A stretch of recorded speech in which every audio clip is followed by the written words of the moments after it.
like to welcome you to another episode of The Charm of It, a podcast for knitters who share my fascination with the nitty-gritty details of our craft. If you're a returning viewer, it is so wonderful to see you again. And if you're a new viewer, I'm really glad that you found your way to my little corner of the internet. I record two different kinds of podcasts, and today is going to be a progress snapshot episode, which means I will only be talking about my works in progress. It is actually probably going to be a pretty short episode because I don't have a whole lot of works in progress. I'm being joined by my cat Moth and my dog Thistle, who are my usual co-hosts.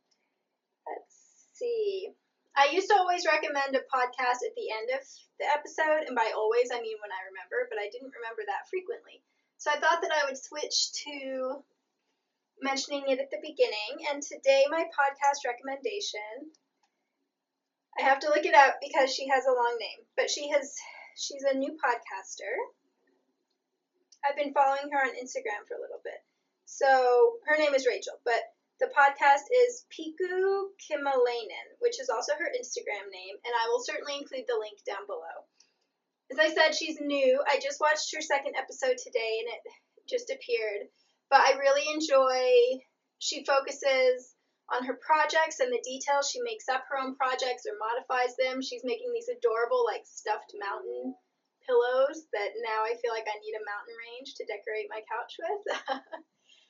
And she is definitely not about, like, acquisitions or hand-dyed yarn or that kind of thing, which I only mention because people leave comments on my podcast saying, oh, it's nice that you're more about your projects than what you've bought, and that they find it difficult to find podcasts like that, which always surprises me because I follow a lot of podcasters with a similar focus to mine. So that's the only reason I mention it, not because I think it's bad to be focusing on all the pretty yarn.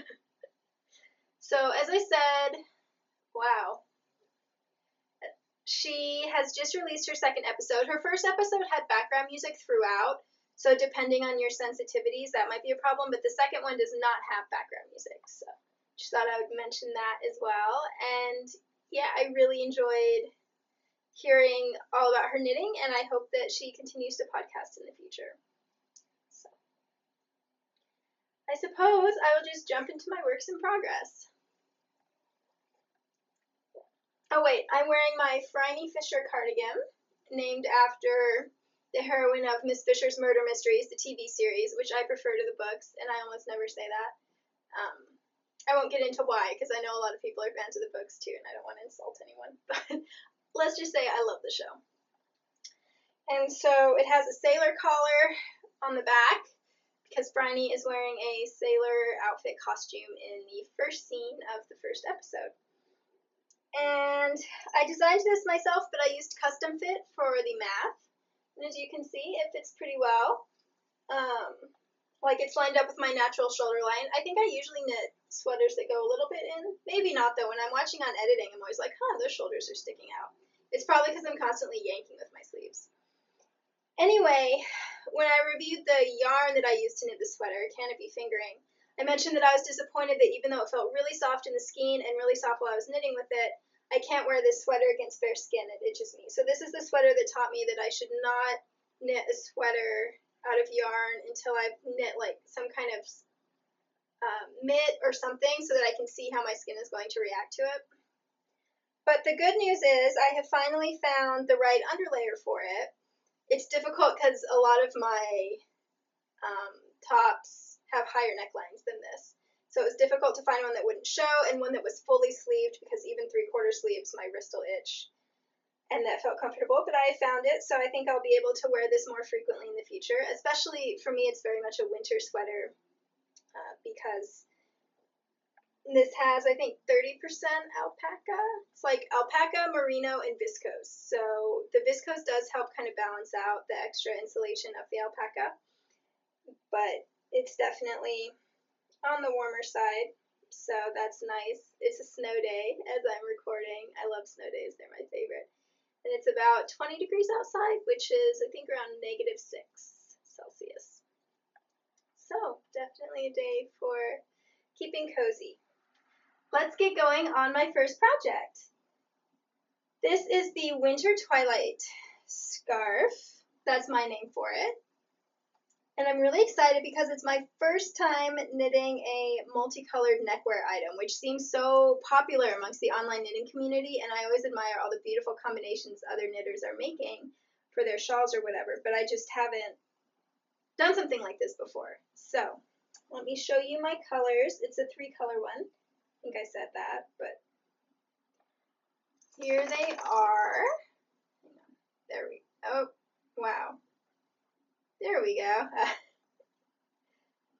So this one is Madeline Tosh Superwash BFL in Sirocco. The middle one is Cascade Heritage Silk, which is 85% Superwash Merino, 15% silk in denim. And this far right one is from Eden Cottage Yarn, and it's 100% baby alpaca, and I can't remember the name. I think it's Air is the colorway. But I thought these would go really nicely together. These two were sent to me as gifts, and then this one I got during my former local yarn store's annual sale, which coincides over my Christmas trip home. So I think a couple years ago, and I really like the Heritage Silk yarn, but I've knit a couple pairs of socks out of it, and I think it would suit something other than socks better, so that's why I decided go on a scarf. This is one of my very favorite shades of blue, so that's why I couldn't resist it. The pattern is called Changing Light. It is a paid-for pattern, and what's cool is that it is entirely reversible. It also has a really interesting construction. You start with this center diamond, and then you knit, so you're knitting that in the round, and then you knit each side flat. So that's why the other side is on waste yarn right now. And it seems like that's going to make it pretty easy to make sure that I'm using up as much yarn as possible. The pattern calls for some kind of awkward amounts of yarn, like more than a 50-gram skein of fingering, but much less than 100 grams. And I have 100 grams of each, so I have over 400 yards of each color. And the pattern also, even the large size, is only 60 inches long, which is 150 centimeters, and that's too short for my taste. I like a scarf to be at least 6 feet long, preferably more like 7 or 8, but at least 6. So I am extending the length, which is pretty simple to do, because since the pattern's written for 2 different sizes, I'm just adding more length the way that she's added extra length already between the small and the large. And I'm weighing my yarn as I go to make sure that I'm going to have enough yarn to knit the other side. Since it is in garter stitch, I could definitely block it to be quite a bit longer, but I like how squishy garter stitch is, so I'm hoping that I don't block it too hard. Yeah. This is my Phoenix project, which is a Harry Potter house cup term. There's always going to be a link to the Harry Potter house cup in my show notes now because I've been talking about it so much. And I was actually really surprised at how quickly this went. So I decided to knit this not only because I wanted to do a 3-color scarf, but also because I needed some simple knitting for game nights now that I've been doing game nights with friends. And so we had a very long game afternoon/night. I think it was like 6 hours last Saturday. So when game night started, I hadn't even finished this diamond, and by the time game night ended, I was up to here.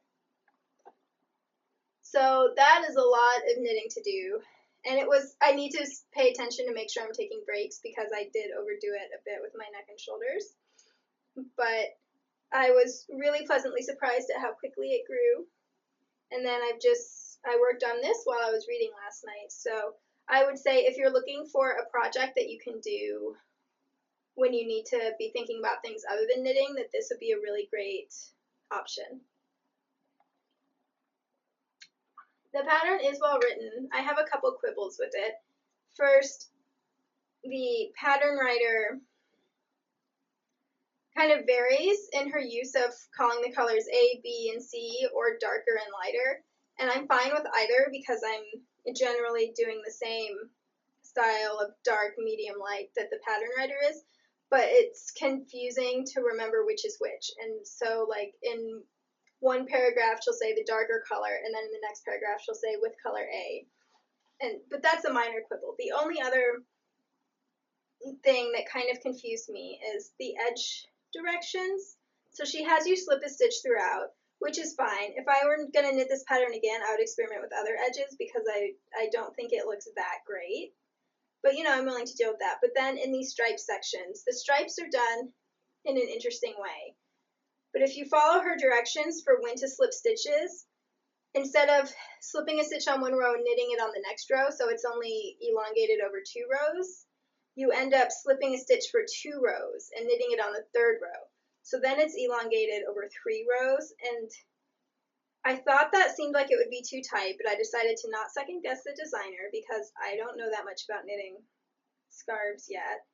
And so I tried it the way it was written for like a few rounds, and do you see how tight that is compared to the rest of it? I don't know if you can see, but so once I saw how tight it was going to be, I just switched, and it's really easy to figure out how to do it so that you're only slipping every other row. It's just, those are the only 2 things that might make it difficult for a complete beginner. I mean, not the color thing, that's pretty common sense, but otherwise I would recommend this to a complete beginner because it's easy to follow and it has a really pleasing result and it's fun to knit. And I like that it's not on the bias, it makes it really nice and drapey. I'm mixing 3 different fibers as well as 2 different plying structures. The BFL is a single ply, and then both the merino and alpaca are 4 plies. So it's interesting to me to see how the texture varies. You can see that the mesh holes are bigger in the BFL yarn than in the merino yarn, and that makes sense because BFL is a drapier fiber compared to merino, which is all bouncy and wants to kind of smush in. I'm sure that once I block it, it'll look pretty. Like, I'm not concerned about that lack of consistency. I just think it's really interesting. So yeah, this pattern, or this project, has been going so much more quickly than I expected, and I think it's really perfect for game night. I haven't decided yet if this is for me or my sister. My sister and I have really similar tastes in colors, especially blues and purples, so I know that she would love this, and I know that I would love it. And since it's superwash yarn and then the baby alpaca as well, my sister can wear all of those types of fibers, and her skin is more sensitive than mine. So I might save this for her Christmas gift. I'm going to wait and decide once I finish it and see whether I can give it up or not. So, no promises.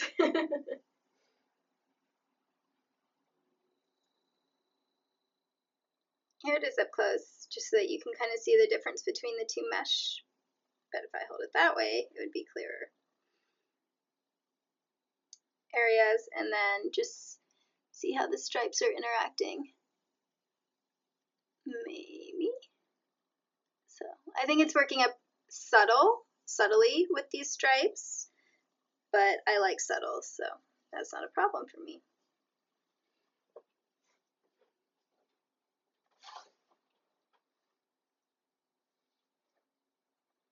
Okay, next up, I'm not really sure if I'm going to talk about this every time, but I did talk about the vivid blanket last time, and I showed you the first square that I had knit, but it hadn't been blocked or anything. So I ended up knitting 5 squares this month, which I'm really pleased about.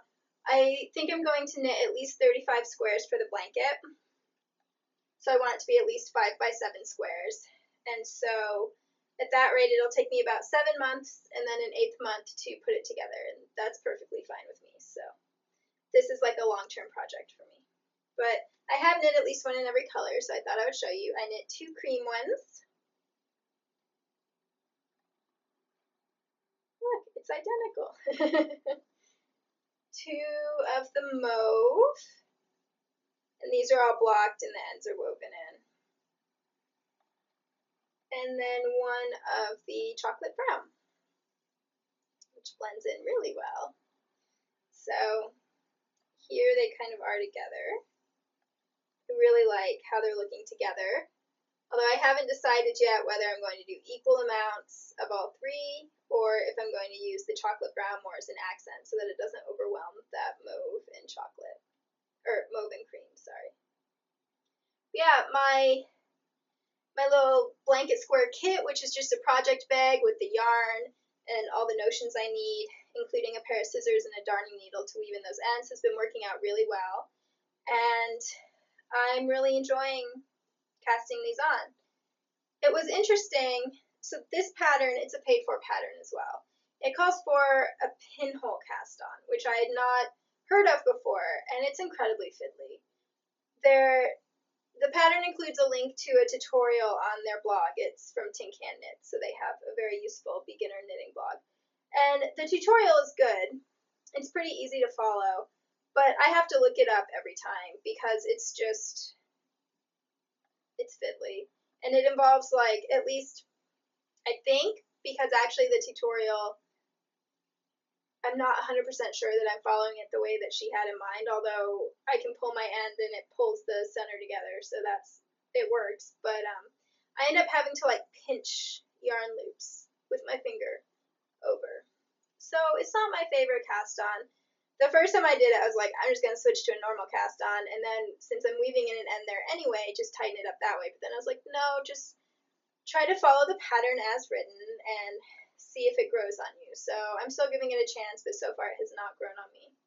Oh, the other thing I wanted to say is that I'm still not doing the pattern quite as written, because as written it has 5 garter stitch rows. Hang on, you can't see it. 5 garter stitch rows, and I'm only doing 4 because I really like that lace motif and I want that to be the focus. But when I was doing this scarf, it starts in the center, just the way that the blanket square does, right? But the cast on method that she uses has the same effect as the pinhole. You're probably not going to be able to tell, but it snugs it up. And it looks really good. It looks the same, but it is so much easier. Like, light years easier. The motion is very similar to the tubular cast on method over on the Tech Knitting blog, which I use all the time, so my hands are very familiar with that motion. So I was really impressed with the cast on method used for this scarf, and I'm going to start using it on future blanket squares and just skip the pinhole one, because if it has the same effect, why do something that's more fiddly? So, yeah. The other thing that's interesting is that I might need to go down a needle size for the cream squares, because as you can see, the cream yarn is a different yarn from the mauve and chocolate yarn. And even though I'm knitting them all up on the same size needle, the cream square is definitely blocked out a little bit larger. I'm not that worried because knitting is really stretchy. So when I seam it together, the chocolate and mauve squares can just stretch a little more. I did a really stretchy bind off. I did Jenny's surprisingly stretchy bind off. And I think also because this yarn is a blend of wool and microfiber, which I'm pretty sure is a fancy word for acrylic, whereas this yarn is just 100% superwash wool. I think merino, actually. That might also be a contributing factor in how they're behaving, but I'm pretty sure that I'll be able to seam them together without any problems. See, like when I stretch the chocolate, it doesn't look distended to me. So I don't think I'm going to worry about that. It was just interesting to note.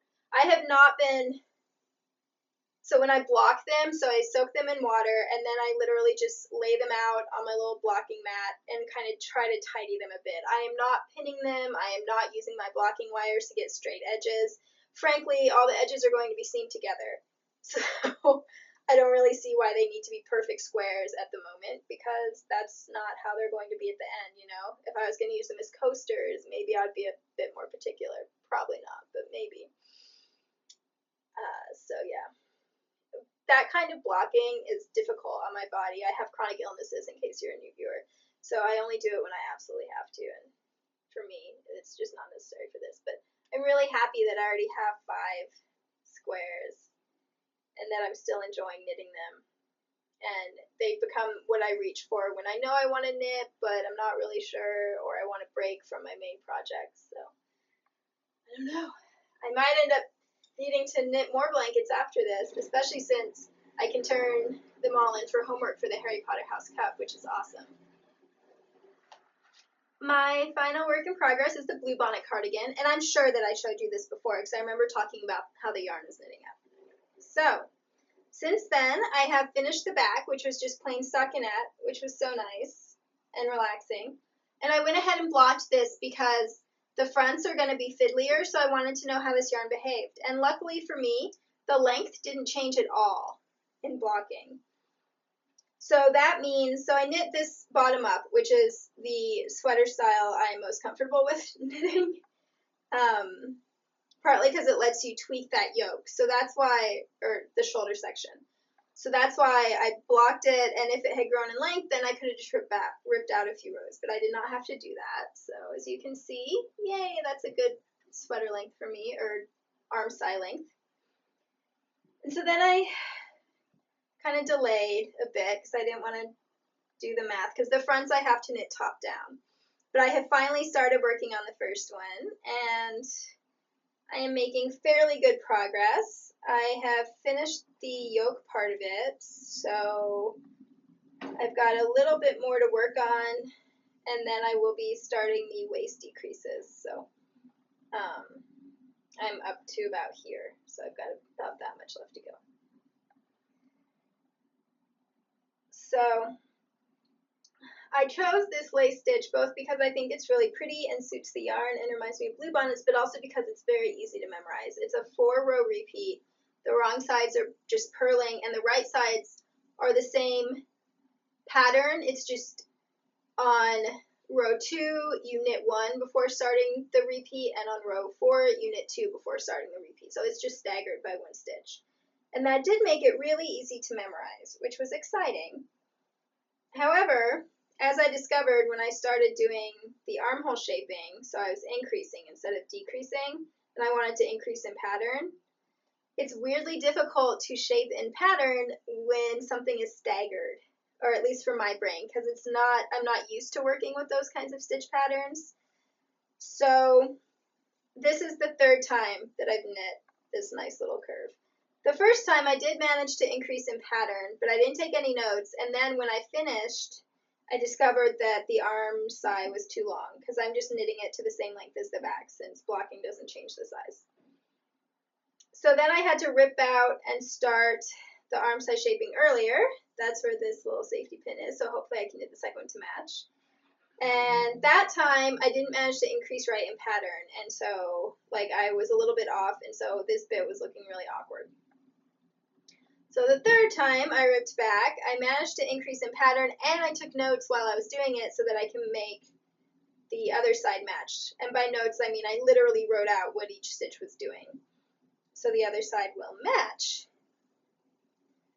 So I'm a little nervous about how I'm going to work the decreases. Usually I like to put shaping in a sweater both on the sides and in the middle, princess seam style. So I have to figure out how to do that in a way that looks pretty. So basically I would just be decreasing one of these columns essentially. So I'll see how that works out. For the neckline, I just cast on those stitches as it is because I like the little scallopy effect, and I want to save that hopefully when I add the neckline stitches and keep it kind of scalloped. Let's see. So you might have noticed that I'm using different needles, and I did want to talk about that. When I was swatching for this sweater, I noticed that when I knit the stockinette and this stitch on the same size needles, this stitch, even though it's a lace pattern, really drew in my gauge. So I was getting 6 stitches to the inch in stockinette, which was the fabric I liked. But on the same size needles for this, it was 9 stitches to the inch, which really surprised me because usually I only get that big of a difference when it's twisted stitches and they're like cabling and twisting tightens things up. I think it's because this stitch just has stacked decreases always right on top of each other, and that just makes for a denser fabric, even if you have wool yarn overs in between. Isn't it pretty? Anyway, so I decided to go up 2 needle sizes for the front pieces. And that's why my gauge was off with the length the first time, is because even though this stitch pattern draws in widthwise, it doesn't draw in lengthwise. So I'm getting fewer rows to the inch in the front pieces than I am in the back, which is going to be fun when it comes time to seam up the sides. I think what I'll do is just use a ruler and mark out every inch and safety pin them together, and that way, instead of counting rows the way I usually do when I'm mattress seaming side seams, I'll just have markers for length. Anyway, so I knew that I needed to go up 2 needle sizes, and I was using 1.5s for this. I think I thought it was 2s when I talked about it last. It was 1.5s.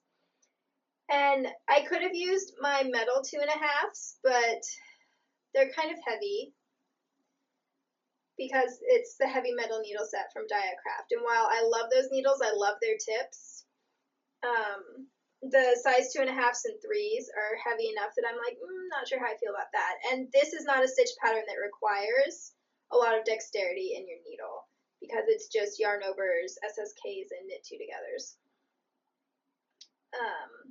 So I decided to go ahead and add size 2.5 Licca to my little collection. I've talked about the Licca needles before. I have one in a size 3 and one in, I think, a size 1, maybe a 1.5. And they're both 16-inch circulars. And I decided that over time I'm just going to collect a set of them in also sizes 0 to 3 because I have wooden needles that I love for sizes 4 and up. Just so that I can choose whether I want to be using wooden needles that have a blunter tip or metal needles that are much more dexterous, but not, I love wooden needles. Anyway, so I went to order size 2.5s in the 16-inch and they were out of stock, and I really need to get started on the sweater front because this is part of my owl and I feel like I'm a little behind on my owl. That's also a Harry Potter house cup term.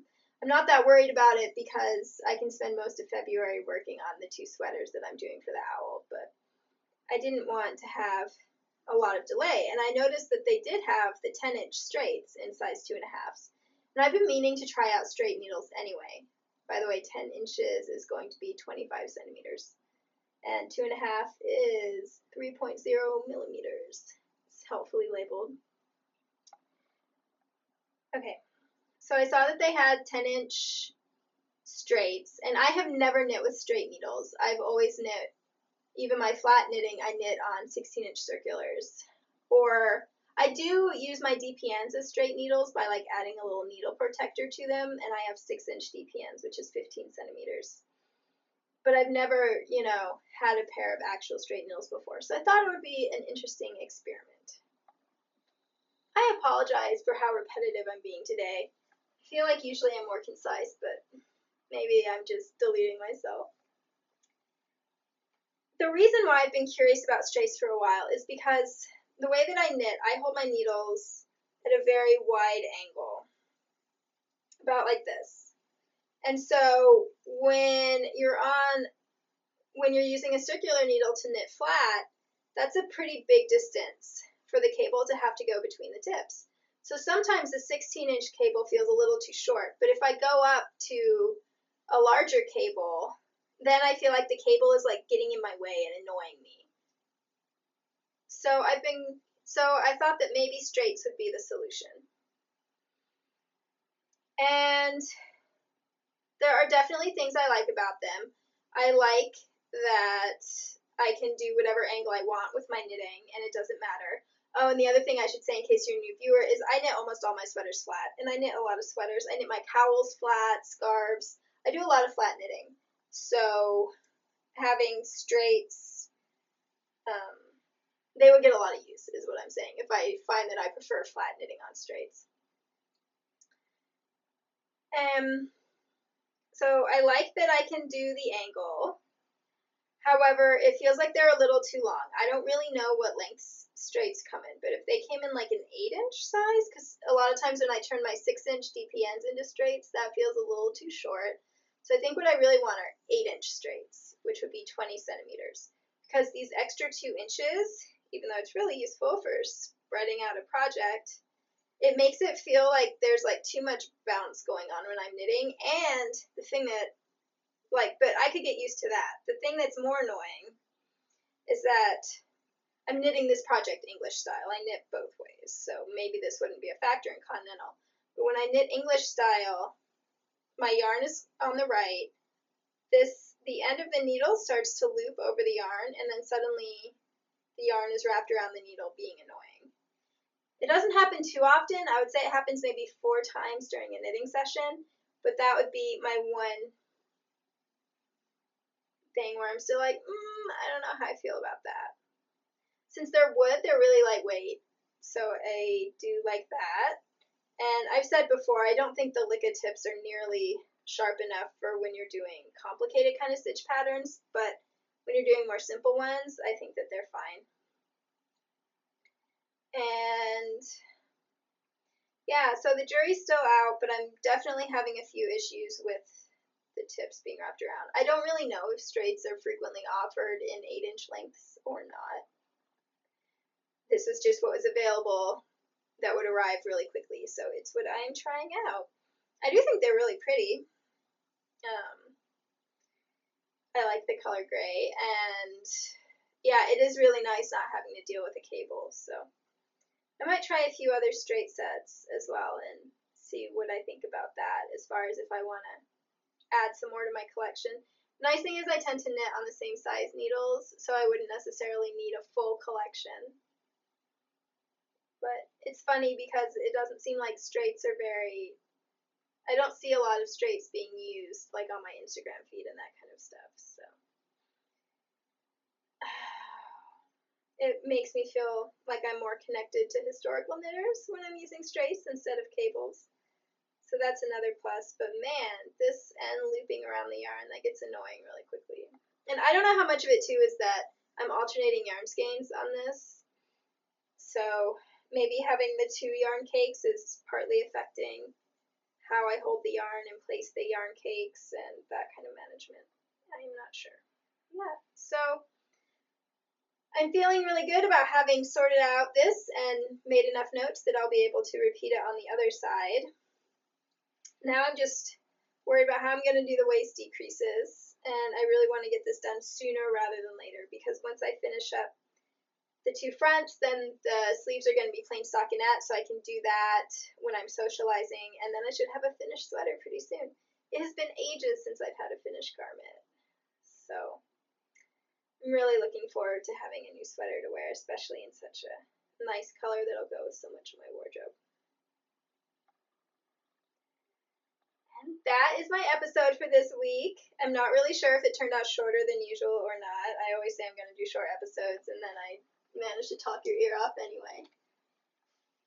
So, and I've already recommended a podcast, so all that is left, I know, Thistle, is to bring out my pets so that you guys can see them again before I say goodbye. Mom, my kitty cat. I know. Come on. Why are cats so much harder to pick up? So, from Moth, Thistle, and myself, we would like to say thank you for watching. It's been so wonderful spending time with you, and we look forward to seeing you again very soon.